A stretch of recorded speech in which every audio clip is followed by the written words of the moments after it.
Great. So welcome to Infrastructure as Context with AI. My name is Shreyas. If you were present in one of my previous sessions, which was related to LLM and buzzwords, welcome back. If not, don't worry. I'll give you enough context to let you keep up. No pun intended, okay? Before we dive in, this session explores an idea where I present a concept, build a working example around it, and I'll be my own biggest critic.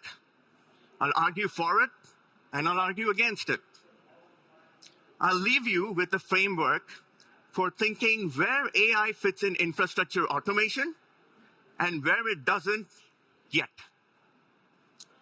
So here's the plan. By end of the session, you'll see me talking to an application, okay, where I'll describe what I want, and you'll see the application convert my intent into a working ACI config, and you'll also see it pushing it onto an APEC. Okay? So let's get into it.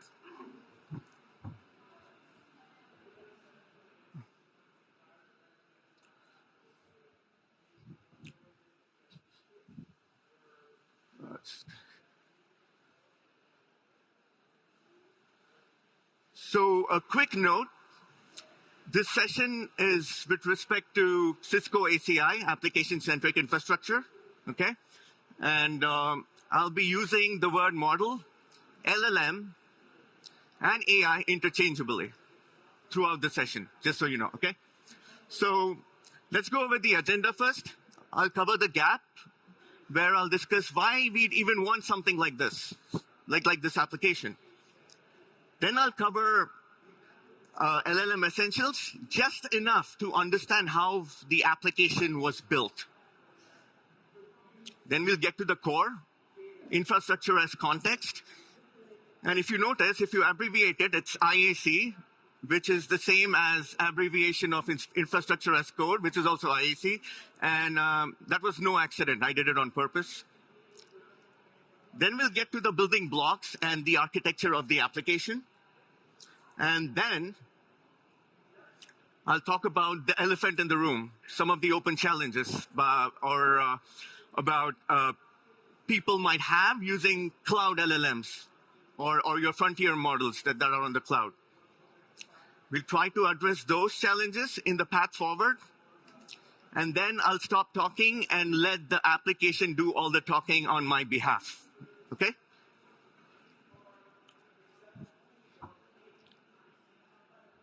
So let's start with the gap.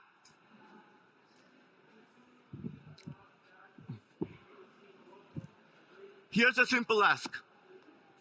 Create a production tenant with a web EPG that talks to your database on port 1521. Now, if you work with Cisco ACI, you already know what that means. Try doing that with Ansible. You have to learn YAML syntax. You have to learn about ACI collection. You have to learn about playbooks, inventories, Jinja templating, and so on. Maybe Terraform is easier, but no, you have to learn about HCL syntax, Terraform configuration file, state management, backend, Terraform modules, and it continues, right? So the gap is not your ACI knowledge. The gap is the tooling between your intent and your infrastructure. Now, ACI has around over 700 object classes with strict parent-child relationships and dependencies that link properties across objects, right? Look at what a functional EPG involves. You need a tenant, you need an application profile, then you have your EPG, then you have a BD link. If you need a VRF, then you need a bridge domain, you need a subnet. If you need security, then you need to define contract, subject, filter entries. You need physical connectivity. Then you need domain static path, right?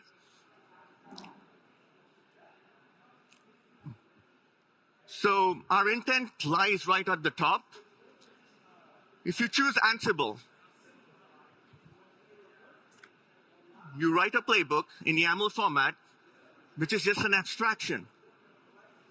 If you choose Terraform, you write HCL syntax for your Terraform configuration in a file, which is again an abstraction. That abstraction talks to your ACI collection, if you use Ansible, or your Terraform ACI provider, if you use Terraform, which are again abstractions around ACI modules or Terraform resources and data sources. And they have their own wrappers around REST API functions that communicate with ACI. And note this is a key detail. While creating Terraform and Ansible modules or resources or whatever, you need one resource or one module per object creation. That means it makes one API call per object creation. If you're creating 10 objects in ACI, it makes 10 round trips to and fro from the APEC. Now, imagine, okay, I'm not tall enough, so I can't reach, but imagine you don't have the middle part, and you have your intent going straight to REST API.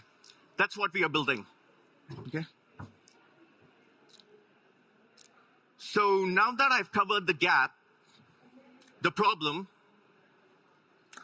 I'll take a slight detour and talk about a few LLM essentials to explain how the app was built, okay?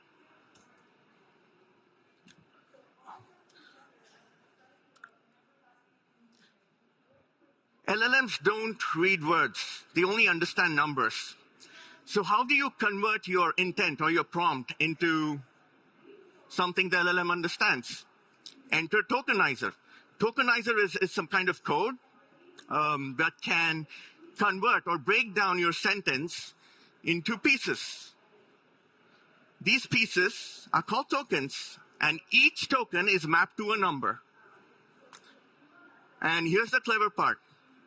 Common words might get their own token. For example, the and is each get one token. Rare words like FE tenant, which is your ACI object for tenant, may get 3 tokens. Bridge domain might get 2 tokens, one for bridge and one for domain. For EPG, it might be 1 token or 3 tokens. Why are we talking about tokens? Because every model you use has a limited capacity on how many tokens it can compute in one go, right? And the API call you make to your LLM on the cloud, it has a cost, and it's per token. If your model is processing more tokens, it gets slower. The computation of more tokens means it's doing more work, and then it's slower in responding to your prompt, okay?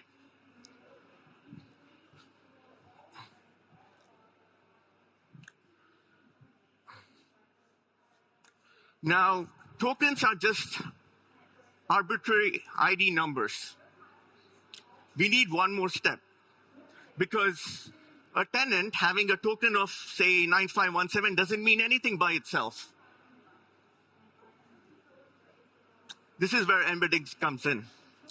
Now, embeddings gives each token a position in the meaning space.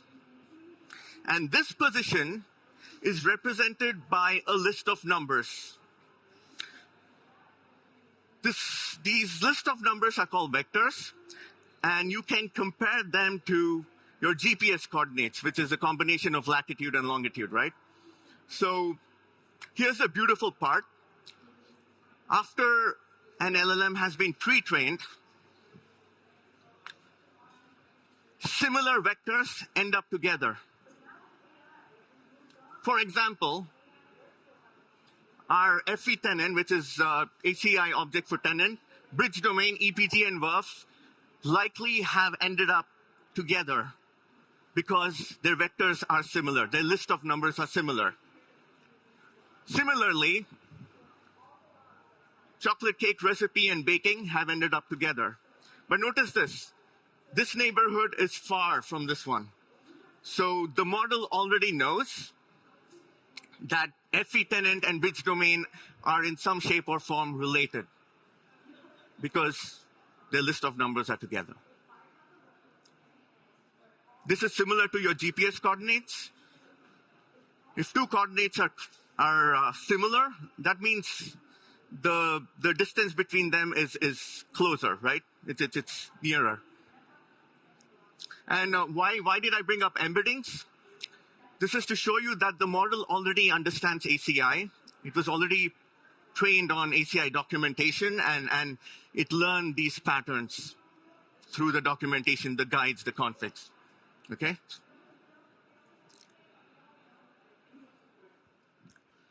Now, context window is everything a model can see at once. Consider it your large language model's working memory. Everything goes in there. Your system prompt, your current user input, the conversation history between the LLM and the user, and the LLM's output itself, the output tokens that it responds in the form of English language to you, that also has to fit inside the context window. Now, modern LLMs have huge context window sizes, ranging from 128,000 tokens to 1 million. So this gives you a lot of room to kind of add ACI information, which I'll go over in the next slide.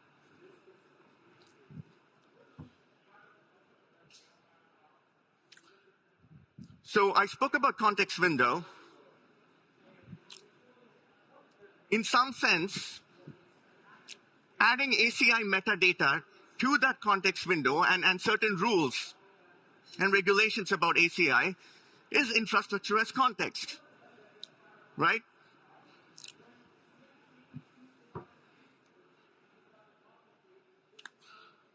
So what is ACI metadata? It's data about all ACI objects and their relationships, right? It's the single source of truth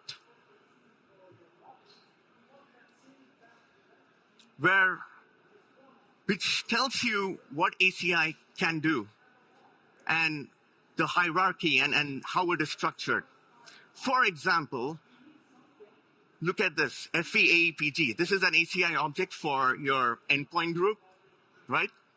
It has information about parent, its parent, which is FEAP, which is application profile, and children, such as relationship to bridge domain or relationship to provider contract. And the DN format, it gives you the position of EPG, the endpoint group, in the tree. Name, and it has information about all the valid properties and what options that properties can have. For example, policy enforced preference can have enforced or unenforced. So all the ACI objects are in the metadata. In the next slide, you'll see where this metadata actually goes, where it fits in. It fits in a system prompt. Now, what is a system prompt? It's the first thing the model sees in its context. It sees the ACI metadata. It sees the current state of your fabric, along with the sentence, you are a Cisco ACI configuration expert. These combined is fed to the context window of the model, and that is the first thing it sees, even before the actual user input, okay?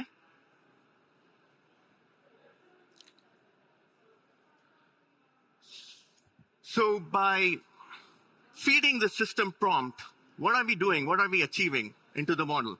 Now, the model already learned ACI knowledge through pre-training, as I mentioned earlier. It saw all the documentation about ACI, configuration examples, the question and answer pairs, everything. It was trained on entire internet, correct? So what we are doing is we are activating the knowledge of the model beforehand, before it sees the user prompt or user question. So by passing the system prompt and activating the knowledge, the model knows that we are going to be talking about ACI now, and I'm only going to be giving you output related to ACI and nothing else. Okay?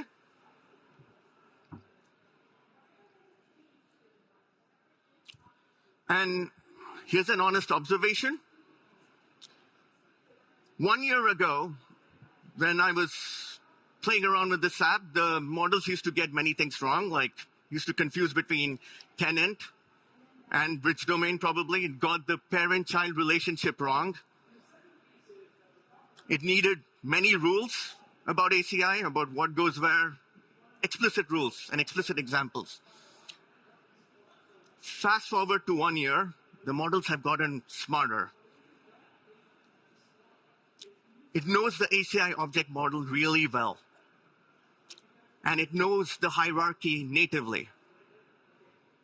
So does that mean that we can just talk about ACI without passing the metadata in the system prompt and all that? But no, metadata is still required, but its role has shifted. Its role has shifted from becoming the teacher to the model to an enforcer.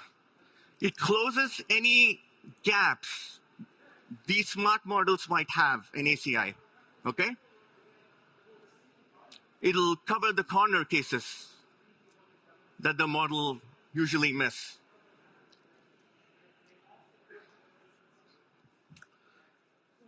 Now that we've learned the core concept of infrastructure as context, let's see how this application was built. It was built using LangGraph. Now, LangGraph is an orchestration graph-based framework that is used to build LLM applications. Consider it a flowchart that actually works, okay? It has three main components: node, state, and edges. Now, state is some kind of data that is shared between the nodes. It is how the application remembers information. That is state. Now, nodes are nothing but code written in Python. Nodes are nothing but functions written in Python. And they read the state, do something, and modify that state, and passes the state to the next node. Edges connect two nodes together. They can either be sequential or conditional, okay?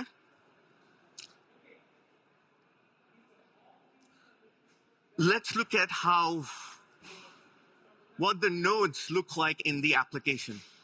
There are three nodes: conversation, convert, and post to APIC.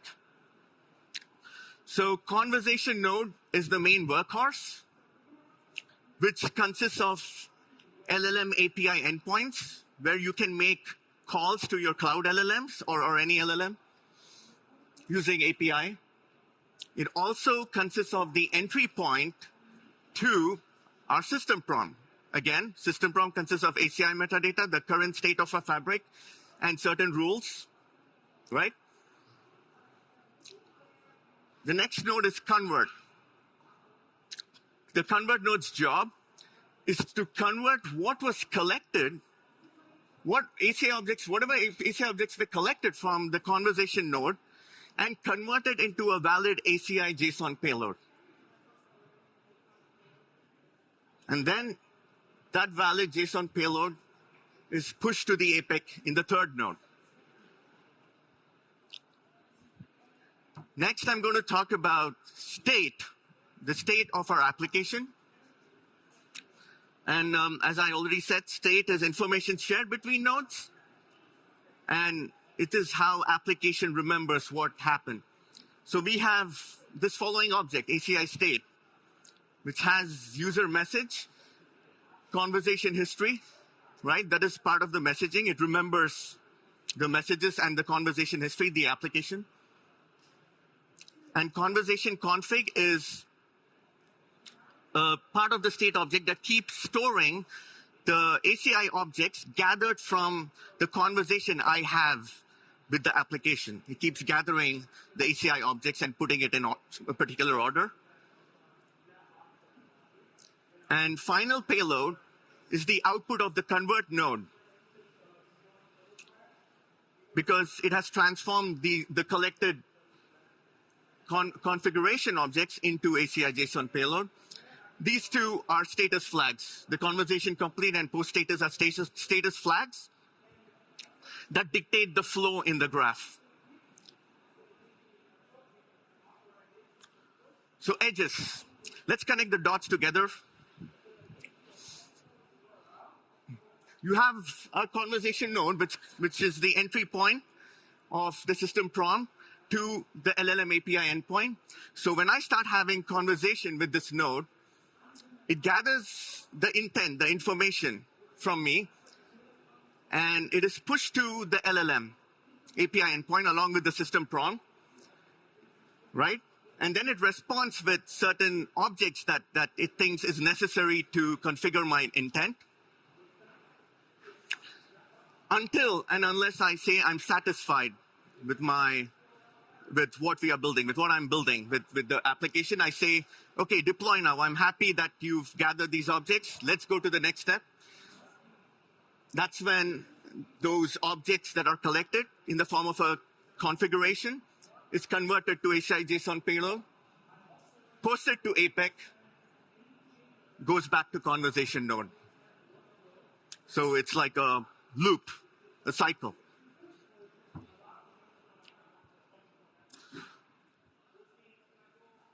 This is what the app looks like, a big picture of the app. Again, ACI metadata goes into the system prompt, which is fed into the conversation node. And remember, the LangGraph workflow has 3 nodes connected with edges and the state that keeps going from one node P to another, right?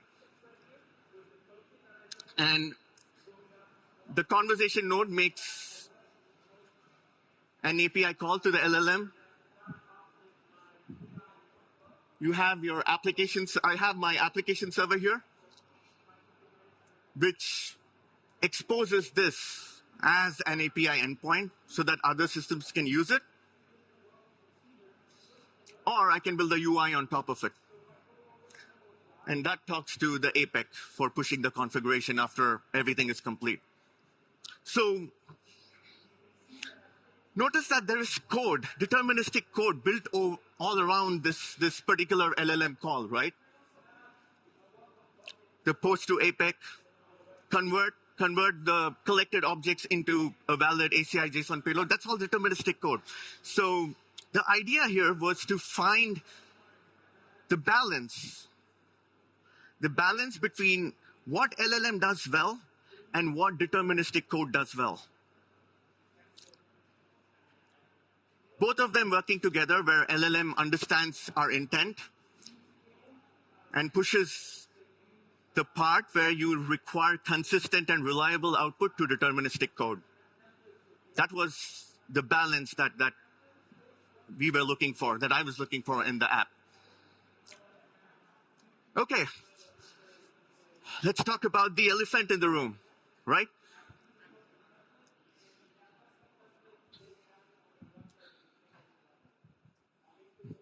If you use OpenAI's models or Anthropic's models or Gemini, whatever, to make the API calls to them, to those models, your Fabric config goes to the cloud.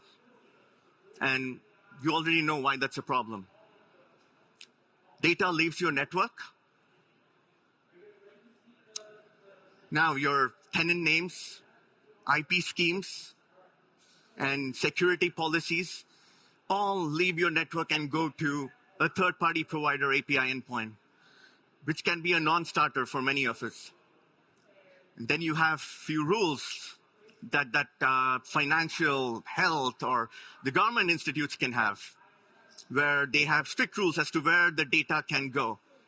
And sharing your infrastructure config might violate those rules. Then you have air-gapped networks where defense facilities or critical infrastructure facilities do not have an internet connection, and you basically can't communicate with those models.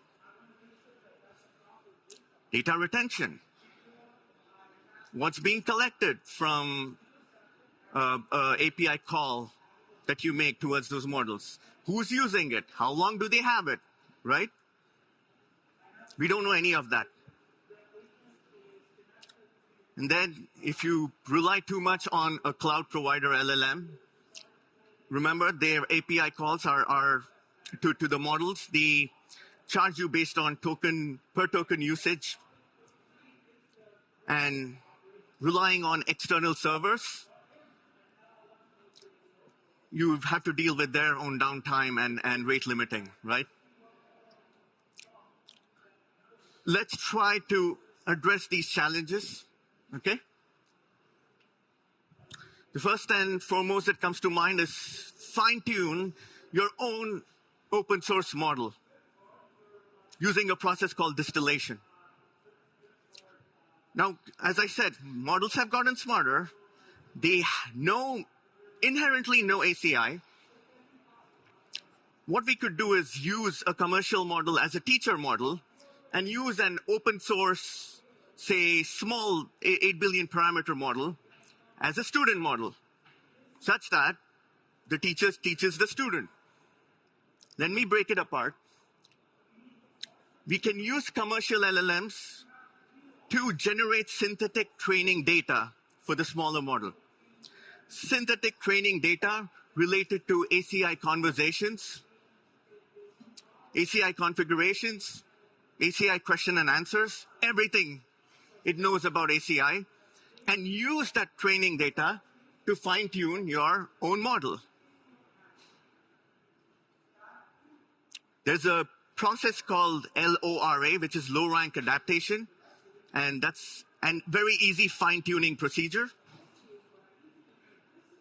It basically freezes the brain of the open source model and only adds a top layer, the fine-tuning part of the ACI synthetic data on top of it.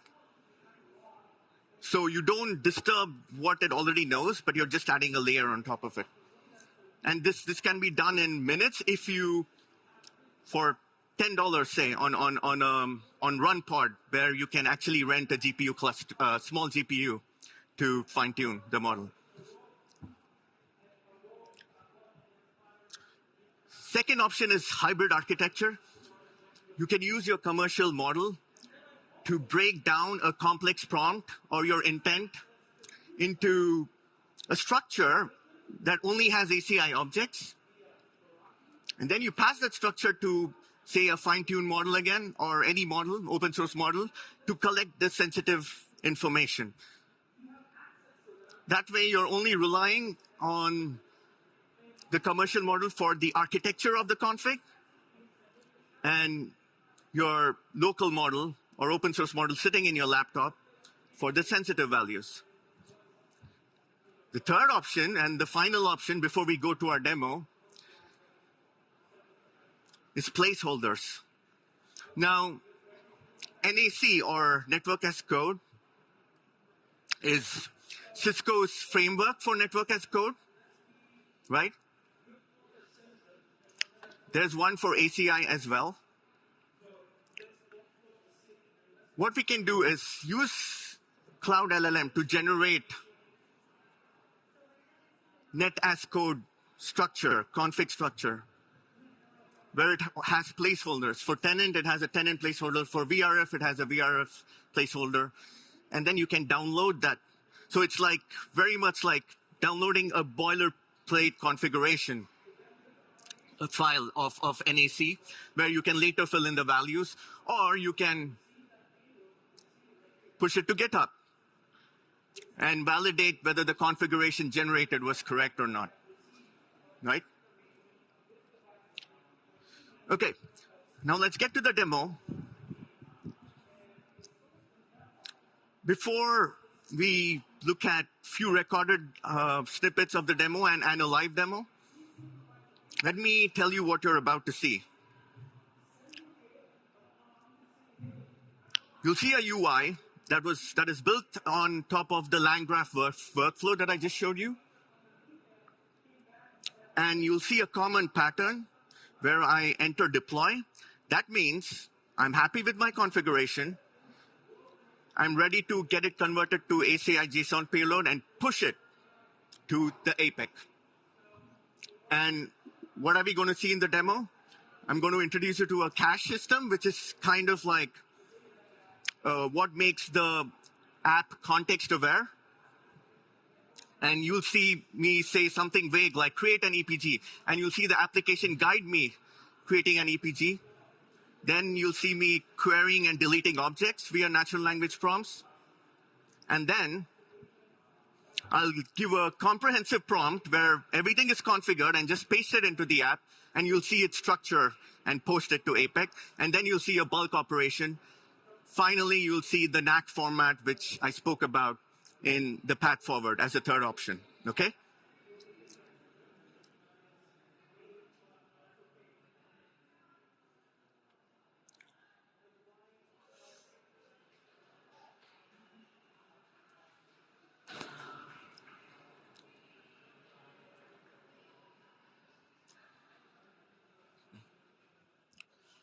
So this is the APEC I'm using. You can see there are many tenants already configured. And the credentials of the APEC are stored in an environment variable in my application, never exposed to the LLM. And this is the UI of my application.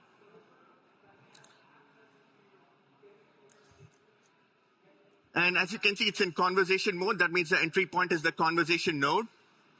Now, when the app loads, what it does is it makes an API call to the APEC and gets the entire fabric.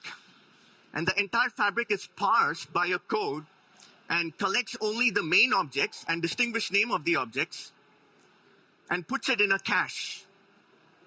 This cache is used to inject our fabric state into the system prompt, okay?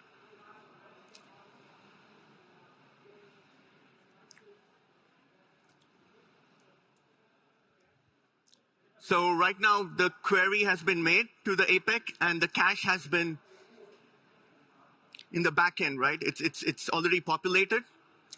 And this is running on my local machine. The LangGraph and the workflow is running on my local machine. So now let me make my first prompt.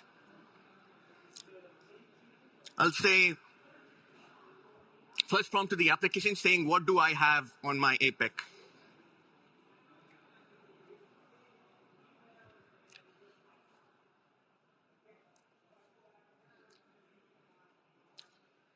Hit enter, and it will display all the, looking at your APEC, you have a well-populated fabric, 18 tenants, 15 user tenants, and 3 are system, 15 application profiles, 23 EPGs, 22 bridge domains, so on. And it segregates my tenants into different categories, like production, web-based, specialized tenants, most complete setups, right? What would you like to do? Create something new, add on to the existing configurations, review something new. Now, when I say refresh, it just refreshes the cache. It's like Terraform refresh, right? And during the next conversation, that refresh cache is gone into, it goes into the system prompt. Okay, now I'll say something incomplete, like create an EPG. And look at this. Let me ask you some key questions. Which tenant should this EPG belong to? It already knows the hierarchy. Reuse existing tenants or create a new tenant. Which application profile to reuse or create a new one? What's the name of the EPG? Do you want a bridge domain? Do you want security in the form of contracts? Are the key details it's asking me. It already knows what a functional EPG involves. And it's asking me about domain attachment here. I'll say use a new tenant called DEVNET 2338. Prefix the same to all other object names. Let's see what it does.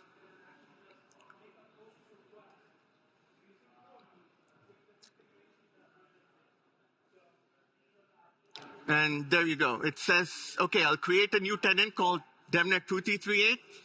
all the object names have been prefixed with DEVNET 2338, and the EPG also has one with DEVNET 2338.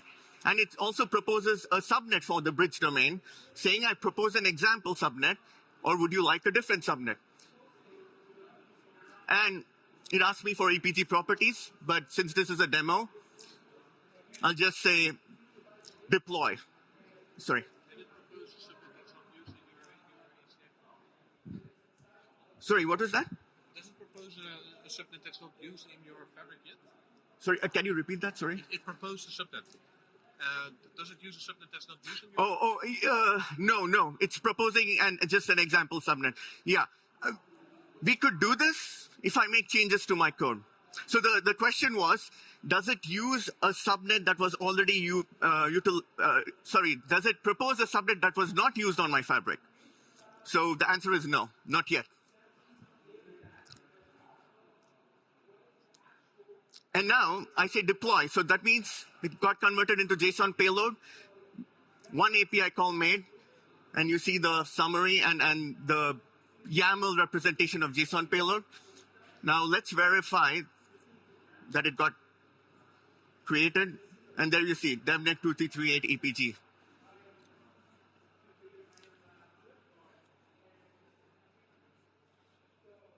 Now I'll quickly go through the query and delete part.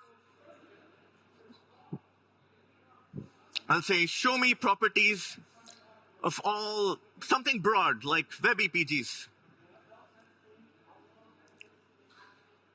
And then it says, it shows me all the EPGs that consist of the word web across all tenants. And of course, you can segregate this based on the design of the code again. But for example, look at the 7th web EPG. It shows you the location of where it exists. Then it shows you the distinguished name and all the properties and the relationship of that particular EPG. And it also gives a summary saying all web EPGs have standard defaults. I'll say something dangerous now, delete all web EPGs. And it says I can only delete one object at a time, not more than one. So, and ask me which EPG do you want to delete? I'll select probably the 5th one. Oh, and of course, it also showed only the web-related EPGs because I said delete all web EPGs. So, okay, I choose the 4th one, copy and paste it. Confirm deletion, yes.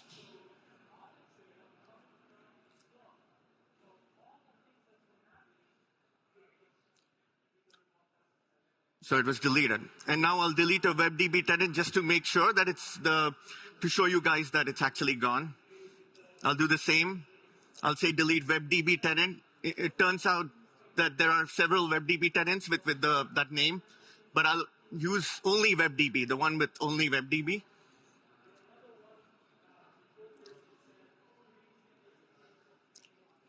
And looks like it was deleted successfully. Let's go. And the WebDB tenant is not there. Now let's look at a comprehensive prompt, something that we've already configured, somewhat more or less, just random stuff. So create 3 tenants, production tenant, dev tenant, staging tenant. And I've listed all the properties saying VRF core, VRF edge, VRF management, 2 application profile with EPGs. And then its respective properties. And then I say 5 bridge domains, all with same properties. BD1 through BD5, all with description, production, BD, so on. Dev tenant has 2 VRFs with same properties. And then 1 application profile with 3 EPGs. And 1 contract. And finally, staging tenant has 1 VRF, 1 L3 outside, 2 filters. Let's see how it handles this one. I copy this prompt, and I paste it. And it knows that it's a comprehensive multi-tenant configuration. And looks like it got all the things right. 3 VRFs, 2 app profiles, under prod tenant, dev tenant, staging tenant, yeah. And it's asking me clarifying questions. So bridge domain to verb associations, BD1 to BD5. Which verb should it be associated to? Which EPG to bridge domain? Which BD should the EPG use? Right? And do you want me to create BDs for the dev EPGs? And look, and it's asking for property clarifications too. I said something vague like intra-EPG isolation, and it's asking me, did you mean intra-EPG contract or PC policy enforced preference, right?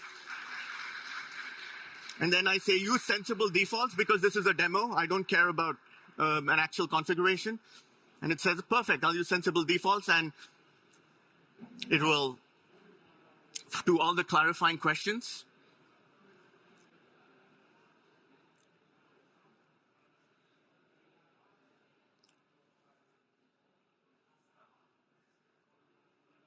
And we have our dev tenant with 3 bridge domains, 2 VRFs, 3 EPGs, production tenant, 5 bridge domains, verbs and EPGs, and the staging tenant. Now, let's push the limits of the application. Let's see how many objects it can actually push in one go, in one API call. Bulk operation. This is another prompt. I'll say create 40 identical customer tenants, ranging from 1 to 40. Each tenant must have all of these objects. 1 VRF called production verb, 2 BDs, where it has the subnets of the BDs has a particular pattern saying X is the tenant number, so use this subnet. Then 1 application profile called workloads and 2 EPGs, etc. Copy paste it. And it's going to create 1720 objects, right? Across all 40 tenants, 43 objects per tenant. I say deploy. And this took around 12 minutes to get pushed in one API call. But I fast forwarded for the purpose of demo. Now, let me pause it here and let me quickly, if the network permits, show you live demo, right? So I'll go back to my original prompt, which we saw, the simple intent prompt, which is create a production tenant with a web EPG that can talk to database port on 1521. And notice here that I've enabled the NAC format. This is tying to option 3 of the path forward approach, where I said you can use a commercial LLM to convert it into a NAC configuration format. Let me hit send.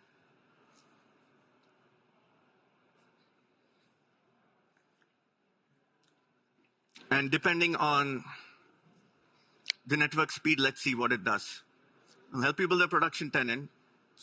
It has architectural questions. What subnets should the web tier use, the database tier use, right?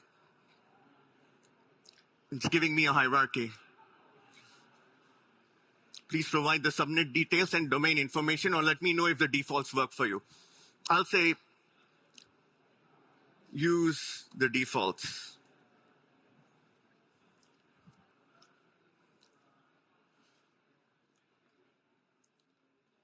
And right now, it's still in the conversation node. It's making a loop. It's asking me question. It's having a conversation with me regarding regarding the architectural questions and all that, and key questions related to configuration. And now at this particular step in the LangGraph workflow, it's collecting the conversation objects, right? As I said, the conversation node collects the ACI objects one by one based on what I mentioned here.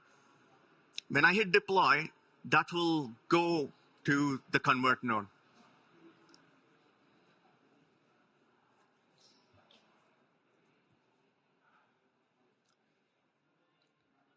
Okay. It says ready to review. When you want to push this API, just say deploy. Let me deploy.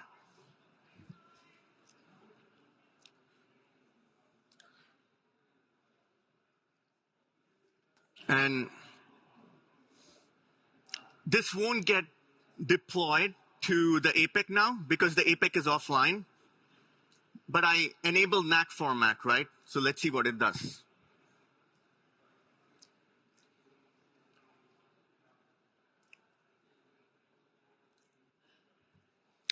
And while this is thinking, let me actually show you this. Okay, I think it generated something.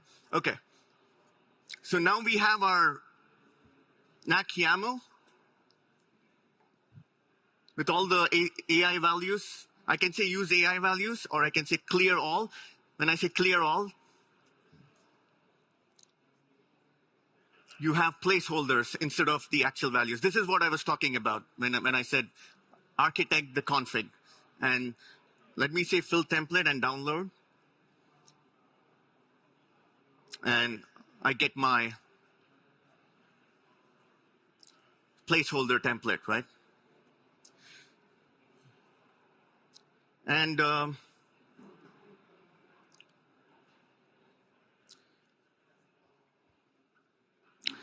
so that's it for the demo. And I would really like to thank you for joining me today. I really, really hope you got to learn something new, right? And if you have any questions, please don't hesitate to ask me on WebEx Space. Okay? Take care, guys. Thank you.